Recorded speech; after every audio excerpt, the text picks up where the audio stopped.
Hello. Thank you, Regina and Chris, for inviting me. I think you hear this over and over again during this weekend, but I think still it's important to contribute to that thought and also to the team of Art Lab Berlin, which starts to be growing also. As I see every year there is more people being involved, which I think is also very important. So, after the all long 3 days, I think there is a pressure of lots of thoughts and terminologies, and like my colleague Brigitte mentioned before already. Still, I will try to explain my views on the topics which we kind of touched in last 3 days. I'm deeply involved, we could say deeping is quite a good word for where we will go further. Is like kind of with the habitat which was not totally overtook by the humans yet, because there is one obstacle, we can't breathe, we can't survive there without lots of technological use, which sometimes is kind of like good for that. But I was really fascinated with one species in particular, and this is jellyfish. There's more than 10,000 different species of them. And Aurelia aurita, which you see on the screen, is like one of the most common ones. It's like existing in all the ocean seas, in the world's oceans and seas, and it's one of the very persistent animal, I would say. It's the jellyfish are existing, but maybe David will correct me with that. But there is written and findings and lots of papers about that they are existing already for more than 500 million years. So they managed to survive quite lots of extinctions and asteroids and dinosaurs and so on. So I think it's quite a remarkable creature that is kind of like able to be persistent with that, And one of the really strange things when it comes to working with animals is when I started to work with jellyfish in the close environments, you kind of have to forget about all their ability of surviving, because in aquariums you really have to take very, very good care of them. It's like next level of aquaristics is lots of dealing with salt water and understanding how to even work with them. Because we need to, they're plankton, we still have to do lots of, so maintenance is a very important part for me, presenting them in the art pieces and also installations and performances. Like some fun facts maybe, because there's lots of people from biology and so on also, like green fluorescent protein is like extracted from not this species but from the jellyfish, and it was also, it's very important use in biotechnology and biology in general to indicate different situations in different creatures and organisms. Then I can't avoid to speak about it. I know it's very, very tricky and it's hard to say it, that it's actually true, but there is like one species of jellyfish which is supposedly theoretically biologically immortal, and I'm doing quotes, please.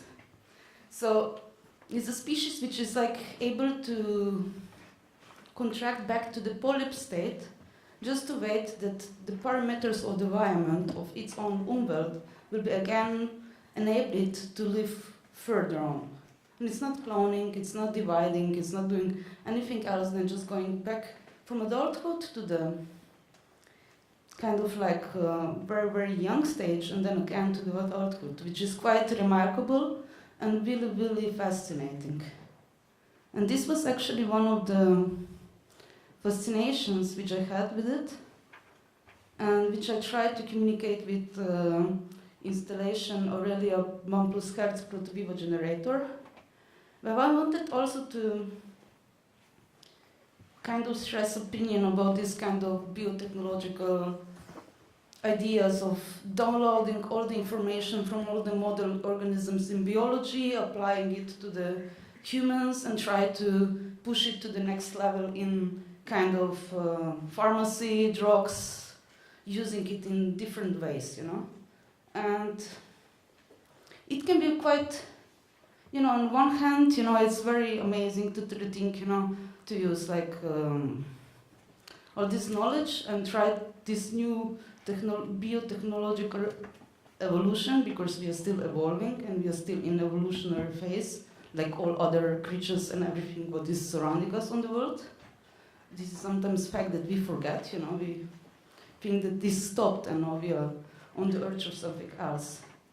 And to refer to Brigitte, just shortly, it's like the Jakobus's Wirkkreis was really intriguing me with this kind of like how to use animals in cybernetics, and if we do it, why should we do it, So it stayed like that, There is two entities, the jellyfish, which they are super in special aquariums, which they are enabling them to have like as much as possible quality life in the closed environment. And next to it is a robot, which is actually working only through it's like triggered by the movement of the jellyfish.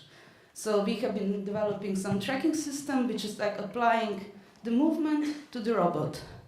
And what we have been intrigued was especially the pulsation of the jellyfish. Next to every project, of course, there is a big team of people which we have been researching this stuff. So this is just a slide to have the shout out also to my collaborators, advisors, colleagues, to appreciate that also possibility to work with them. So in the second part of the project, because when you work with one specific organism, you start to be really amazed by all these features which it has. And sometimes this fascination is kind of a bit tricking us also to be saying that they are so amazing and fascinating and different. And this how to put them in the pedestal is always question, because there's lots of really amazing creatures, also humans and everything else around us. So what I wanted to communicate further on was also to rethink the social constructions also from other species, not only our social and cultural constructions. And I think this saying from Paul Celan, which is saying there is still songs to sing beyond mankind, I think it's one very powerful sentence which I like to refer to. I know that here in Germany this has also another level adding to it, like the project was presented first in France, but still I think it's like he's talking about dramatic point in our human society. And these dramatic points are the moments when lots of things are reshaping and rechanging. And they're doing big shifts to lots of people, and it's quite strongly resonating also for longer. And what I want to communicate here is like me and jellyfish, we are performing together. So they're in aquariums next to me, they are doing their own thing, swimming, eating, shitting, all this what you can do in an aquarium in limited space, of course. And we have a tracking system again, which is not invasive, which I try to do as much as possible, because to avoid invasiveness into the organism of a creature, I think is quite important for my practice, to try to communicate also that, how to work with them without being too much overtaking them. And actually the performance is done like that we are just playing music together. But the music is actually recordings from the sonification of the data which we recorded in the open sea, in the closed environments. Also some of it was done with was done also with invasive techniques, but we try to avoid that, but still part of our contemporary scientific practices. And one of the very, very intriguing facts which I came across working with them was this is their organ, which is like actually telling you X, Y, and Z. And it's telling them how they are kind of like orienting in the space.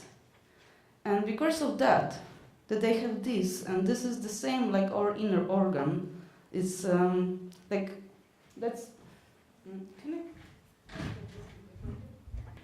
Just to show you a bit, it's not so good visual, but yeah. So this is our inner organ, which has also the similar crystals like it has the organ from jellyfish. So through this, they have been actually bringing them also to the International Space Station in 1991 to check on them how they react, how they're behaving in the zero gravity, to understand how our human ear would be able to perceive the gravity. So I think it's very fascinating, you know, because what is many times happening is like we say the jellyfish are very, very simple, multicellular organism. There is very quite known fact that they don't have the brain, but they have decentralization of their nervous system and so on. But I want to stress this, that you know, through their simplicity or complexity, it's always point of the view. We could always say that, you know, then it's quite intriguing how we use that for our human interpretation to help us to travel deeper into the space. So here are some photos from like core experiments for the both projects, which they have been realized in 2014 and 15, have been done in Izmir, in Marine Station. We had this kind of like very, very lucky situation that when I arrived there, they provided me with a laboratorium, which I had for me, one PhD student, which was kind of helping me with all the protocols, with all the how to do correct experiments, to have good data also, to use it later on, and so on. So I was feeling really, really welcome there also, which is great. And what was good also, it was a team which wanted to experiment with me. So it's always good to step together to rethink some knowledge which we kind of would not think about it otherwise. So I spent lots of time also next to the sea in different marine stations, many times during my research time. And what I like to do is also deep into the oceans or seas, also hydrophones or different devices to record sound. As when I was working on the project with the jellyfish, and we went to record in field trips, first times in the sea, what I was doing, I was constantly trying to have clean data, you know, clean soil data, to not have human technological input of them. This means there was like constant some boats or ships or something next to the bioacoustics, which I was trying to achieve. And then after some while, I realized that it's stupid to fight that. That it's better to embrace that and to see what is actually happening with that also. So these two projects, Aurelia 1+ Hertz, the research phase, and Aquatocene, they are both very intertwined into each other. They have been kind of happening at the same time. And what struck me was the intensity of presence of the human impact in the seas. When I will finish talking, then I will play also something. One of the things is why this is quite hardly problematic is because the ocean is actually very, very dark and deep. And dark means there is no possibility to see with eyes. You know, humans, we are quite visual animals. We depended on that quite a lot, you know. It's one of main sensor almost. In the seas, this is changing, you know. Main sensor is actually audio, you know, like oral perception. And through this, there's lots of communication happening and so on. And as you see, like this is very good graph, I think, to explain the deepness, which is still quite unexplored. And this really, really tiny sunlight zone where lots of life is living, but still, most of it is deep down. So the economy of our world is based on transport things from continent to continent, from country to country, because it seems that it's very profitable to do that. And in the last 50 years, these numbers, they have been increased dramatically, you know. Also, like, there's lots of oil and unexploited in deep seas, so they are looking for it with really very strong sound devices, which they call sound cannons, which they are just bouncing from the floor and telling you information about the deepness. And this is like really all interfering really hard with the living in the sea. Like, I wanted to show this one. Yeah. This is very interesting. It's like it started to be researched already some while ago, but you know, ship positions, like the last 24 hours, it's just like one day where the ships are happening. So they're all over, you know. It's very similar if we compare it to the airplanes also, and the capacity of that, you know. And what is happening is like, okay, we all know like that whales and dolphins, or it's quite common fact that they communicate between themselves. But there's also other species in the sea which is using the sound as a main component of communication. And it's like this, you know, it's like urban environments, they're very, very loud. If you go for coffee next to the very strong trafficking street, you have to yell at each other sometimes even. And this is happening in the seas. It's like animals, they have to increase their levels when they communicate between themselves. So this is called Lombardo effect, and it's happening in, mostly it's around the shores, but it starts to be more and more present. So the animals are just trying to over-yell each other, and then on the end we have like very loud and very yelling environment in the ocean. This is a really interesting experiment about how can low frequency sound travel in the ocean, and it's done in 1990s, which is was interesting for me to see how long this research starts to be already established and how uninformed we are still about it. So the sound is traveling in the oceans and seas 5 times, mostly 5 times, but it's depending on the seabeds and some parameters, longer and wider also. So it has much more stronger impact also than it has on terrestrial situations. And that would be a good thing to rethink, like which kind of technology we could use that wouldn't do that kind of situations, like implosions of the bubbles are one of the main situations and one of the main problems and problematics. So it's like I think it's like starts to happen lots of this kind of rethinking how to use the oceans, also for farming, possible living, mostly for traffic, but in the ways that wouldn't be too much invasive. You know, it's kind of like embracing the fact that we are using them, but just how we will use them, I think it's quite important also to stress out.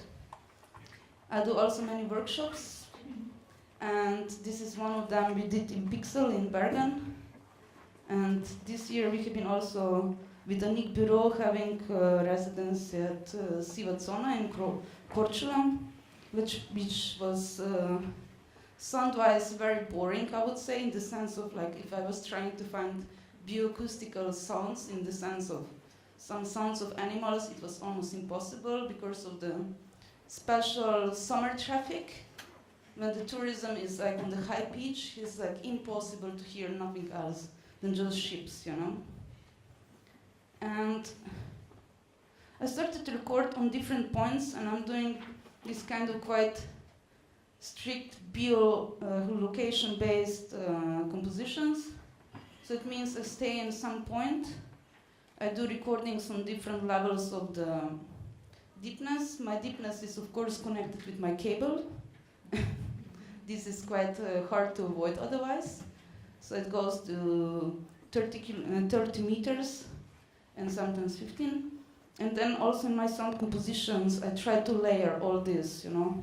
Of course, I combine it also many times, but I think it's good to show what is happening. And I start to do press vinyls with this, to have this kind of like DJ set then when I do the performance. So I don't play it only from the computer, but it's more like presentable in some other media. And for the end, I would just like to stress that this anthropomorphizing of animals is so present and so full of it. And you know, like many times when you hear solutions, what we could do better for the environment and so on, is mostly from, of course, our human perspective, because we are humans and we can't avoid that. That's the fact, you know. And I think that to have this kind of aqua suits for fish is like one of the most bizarre ideas I could present as something which is like this.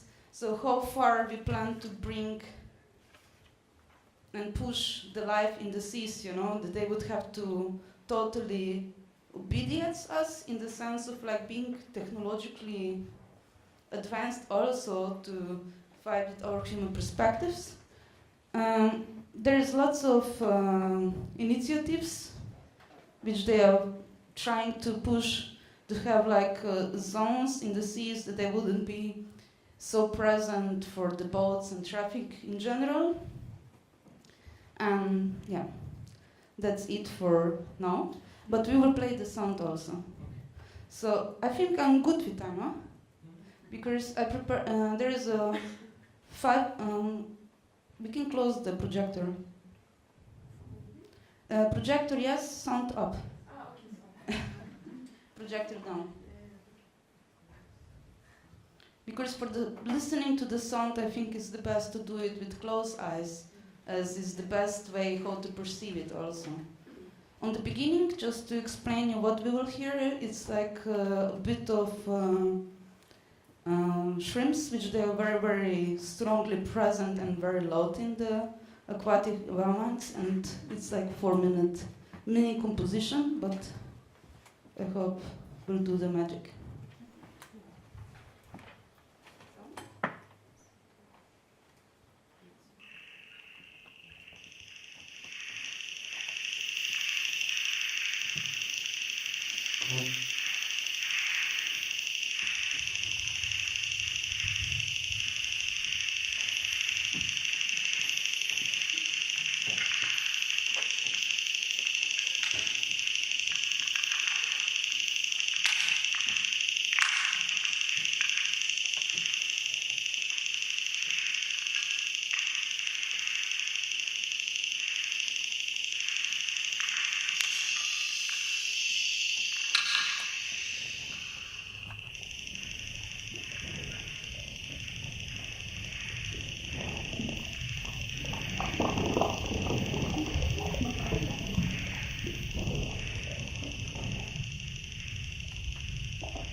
Thank you. I remember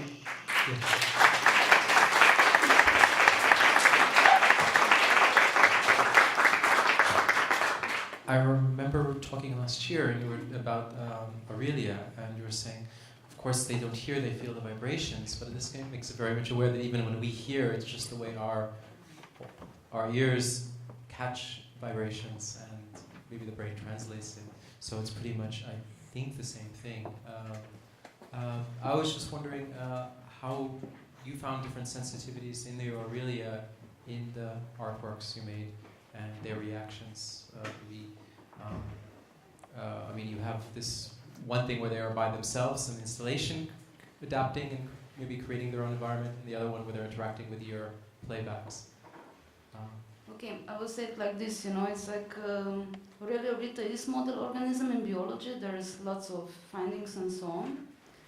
It's quite hard to perceive, understand, but they are very receptive towards the pressures, and pressure is kind of vibrational situation, because it's still unknown, do they hear, they don't hear, but I think I like that, when we come with scientists to the same conclusion that we don't know and we would like to experiment further to understand it better, It's, for me, it's quite interesting positions when we are like that, to figure it out further. Animal behavior in general, it's fascinating for me, but I'm aware of this kind of danger to go too much into fascination and just enjoy that. But that's why I try to bring also something else, into it, Also, jellyfish are creatures which are quite foreign to us, I would say. They're not companion species as dog, cats, and some animals which we domesticated and we use for industrial use or as a pets, or we love them and have these transfers. So to bring out more this emotional transfer and try to connect on that level, I decided to do this kind of setting which is quite slow in the way of evolving, especially in the performance piece. So the public is invited to step in already when me and jellyfish are there. The sound is present, the video is present, everything is already done, And then just intensity is, of course, increasing and decreasing during the performing stage. And I kind of leave the audience to free around, So if somebody feels he can come really near to us, I mean like me and jellyfish being there, or they just can enjoy and receive it, And for me, it's rewarding when I hear from people that they started to perceive also some other species as some interesting to connect, And of course, for me at least, they're very, very beautiful also. And this can be also very tricky when you do art projects, because I really didn't want to work only on their kind of fascination of their presence, but working also on the topics which are not like so obvious, but they're still there. Okay, maybe we'll take 2 questions from the audience, and then other ones we'll take on at the panel. Is there someone out there? Okay, yes, Lucy? I don't need anything. I just wanted... we'd like to record it, so that's the... Thank you very much, first of all. But it's really not very strong. The sound was incredible. Can you tell us a bit more about what we're actually listening to the sound composition, yeah. On the beginning was a bit of shrimps, which they are very present in the seas and, very loud, it's almost like shkurżaty, crickets on the seaside, when you sit next to the tree and you don't hear nothing any more than them. It's very similar situations in the seas. Then I like to put a bit of this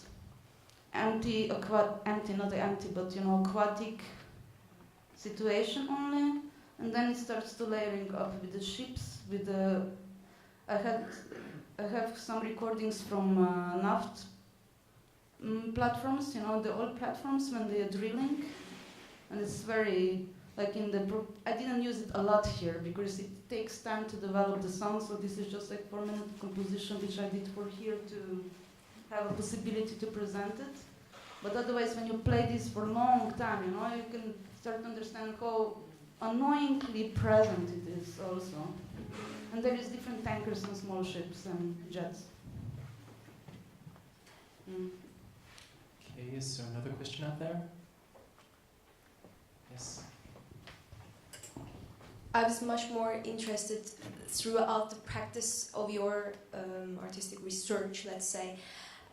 What is your observation, how the scale has changed, how the material that you collected has changed since you started to collect this kind of sound data?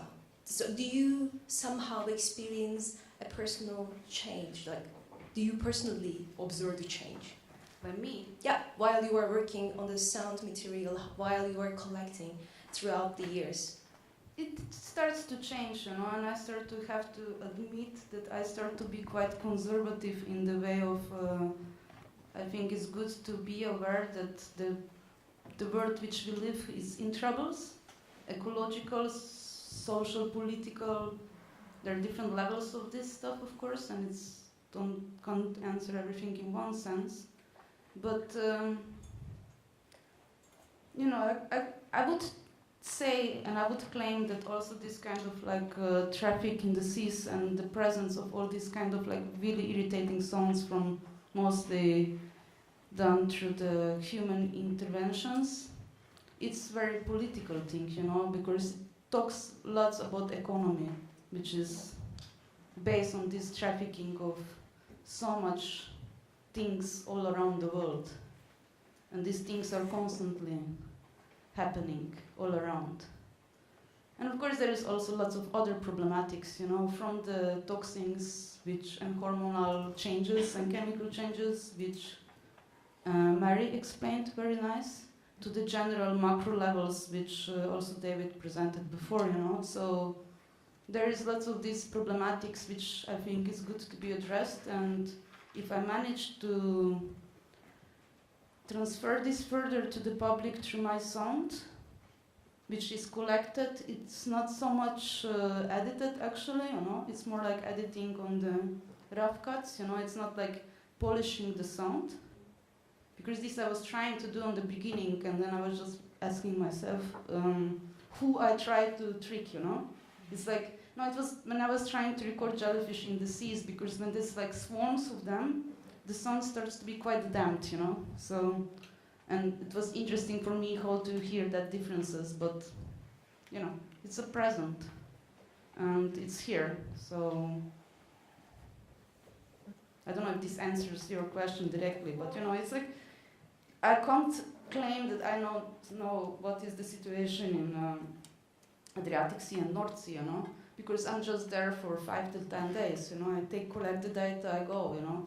But I'm actually in contact with quite lots of oceanographers, which they are working very devoted researchers on that, because what it starts to happen, I forgot to said that before, but I started to exchange sound data between them, you know, because what I use is data which I record, but I like to share it also, so I have some exchange with oceanographers all over the world that I'm sending them my recordings, and you know, so it helps, hopefully, also a bit. Thank you very much. Okay. We take some more questions.